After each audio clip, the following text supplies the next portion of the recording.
الإداريات المحليات الإدارية بجزء واحد في الوطن. أما الأحزاب السياسية بتشمل وبتغطي كل جهات الوطن.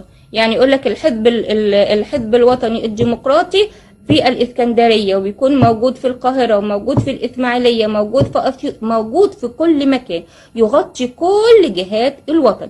ده الانتشار. ثالث خاصية الرؤية السياسية.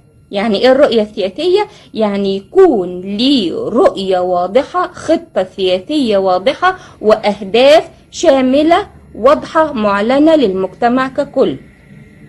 رابع نقطة الدعم الشعبي.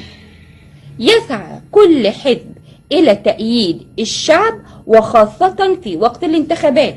أنا لما باجي بنزل بقى وقت الانتخاب بسعى إلى إن الشعب كله يأيدني ويديني الصوت بتاعه.